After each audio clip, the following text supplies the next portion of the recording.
আল্লাহ তাআলার বন্দেগী যদি আপনি পরিপূর্ণ করতে পারেন, দুনিয়ার মানুষগুলোও আমার আর আপনার বন্দেগী করবে। বলে কেমনে? আপনি যদি আল্লাহ তাআলার ইবাদত না করেন, আপনি যদি আল্লাহ তাআলাকে না ডাক দেন, আপনার ছেলে আপনার কথা শুনবে না। আপনি যদি আল্লাহ তাআলাকে না ডাকেন, আল্লাহ তাআলার ইবাদতগুলো না করেন, আপনার মেয়ে আপনার কথা শুনবে না, আপনার ভাই আপনার কথা শুনবে না, আপনার ছেলে আপনার কথা শুনবে না, আপনার পাড়া প্রতিবেশী আপনার কথা শুনবে না, আপনার আত্মীয়স্বজন আপনার কথা শুনবে না।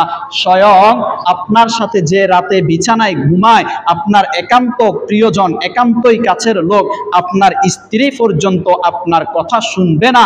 কেন? একটাই কারণ, আপনি আল্লাহ তাআলার কথা শুনেন না, আপনি আল্লাহ তাআলার বন্দেগী করেন না, এই জন্যে তারাও আপনার বন্দেগী করবে না। কথা বুঝছেন নি? আমার আর আপনার সন্তানরা আজকে অবাধ্য হয় কেন?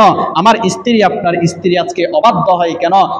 আমার স্ত্রী আপনার স্ত্রীকে নিষেধ করার পরেও মোবাইলে কার সাথে কথা বলে, আমার ছেলে মেয়েদেরকে নিষেধ করার পরেও মোবাইলে কার সাথে সেটিং করে, কার সাথে কথা বলে, এগুলা কেন? একটাই মাত্র কারণ, আমি আর আপনি আল্লাহ তাআলার ইবাদত করি না, আমি আর আপনি আল্লাহ তাআলার বন্দেগী করি না, আল্লাহ তাআলাকে ডাকি না, আল্লাহ তাআলাকে স্মরণ করি না। এই জন্যই জুলফিকার নকশবন্দি বলেন, তুমি যদি আল্লাহ তাআলাকে স্মরণ থেকে বিরত থাকো, তার বন্দেগী করা থেকে বিরত থাকো, তাহলে তোমার ছেলে মেয়ে সন্তান, শুধু তাই নয়, তোমার স্ত্রী পর্যন্ত তোমার বন্দেগী থেকে বিরত থাকবে।